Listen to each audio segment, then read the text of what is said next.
we're talking about, you know, this Dave Chappelle special in context of this age of cancel culture, right? Are people being too sensitive? Or are we not being sensitive enough, right? Can we just call the language what it is? Maybe that's my point here. Like, you know, there's a certain kind of rhetoric to have, and there's some that you can't have, right? Want to know your thoughts as a fan or not a fan of Dave Chappelle. I have no idea where you stand on this. Oh man, I'm a fan of Dave Chappelle. I've been a fan of Dave Chappelle since before I could watch him at my mama's house. Same. Because let's be real, his shit is not for kids. Yeah, no, at all. And at least there's nothing he's made that I would let Judah watch until she was like 19. Yes. Safe bet. Yeah.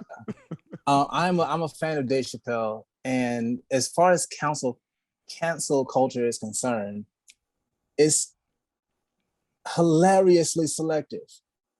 Because they laughed at the nigga jokes.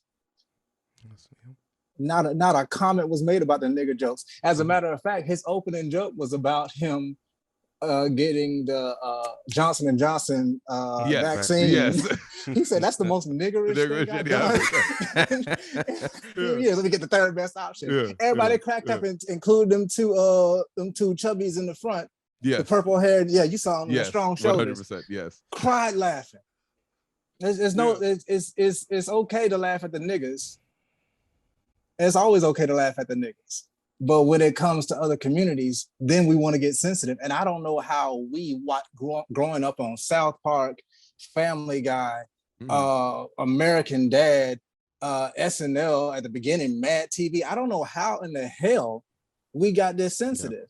And I can't even say we, because I notice who's mad and I notice who ain't, and I'm not surprised.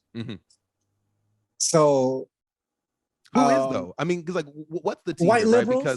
Because white liberals are upset because his conversation about the LGBTQ community plus, because I don't know all, I don't know how much of the alphabet has been annexed.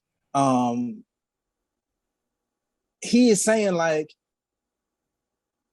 I'm not. Y'all are mentioning it. Y'all are skipping the fact that there's Black people in your community. You know what I'm saying? Yes. There are dozens of Black trans women that are murdered. Yes, an alarming rate. Suicide rate is through the roof. Even suicide rate is through the roof. Murder is through the roof. Assault is through the roof. I don't hear anybody from that community. I don't hear them. I was going over this with my professor, Lojo, when I was trying to do some college stuff in Phoenix. And he said Dave Chappelle sounds angry. And I had to go back and watch it again because he does sound angry. Yeah. He sounds like, have you guys ever listened to A Love Supreme? It's an amazing album by Mr. John Coltrane. Yeah. So I liken it to that, where you hear the genius, but you also hear the pain. You also hear the hurt, like, God dang, what do I have to do? So maybe my thing with it, right? And I think that's where it's like, I still have kind of a soft spot for it. My place of contention is the fact that I think it's my understanding of intersectionality and where Black people exist within a very vast non-monolithic community. I think it's my issue with the LGBTQAI plus community is when people talk about, my issue with people of color. I'm like, we're in a culture where everyone's a little lazy.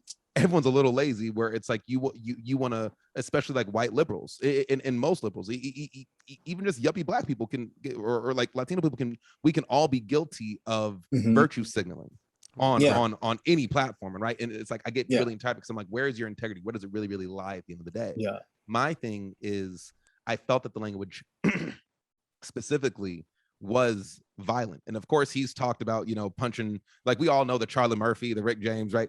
But like you can see what is clearly like a joke, and with this exactly, I feel like it was someone who was on stage, and it's like, I think you need to talk this out with a therapist a little bit more than you need to use your platform when you're using violent language around the trans community, and then just a mere anecdotal reference to like, I can say this because I have a trans friend. Like I have a Black friend, so I can say nigga your way through the whole like special. And when it came to one community, when I'm just like, my issue wasn't like, well, what about the trans?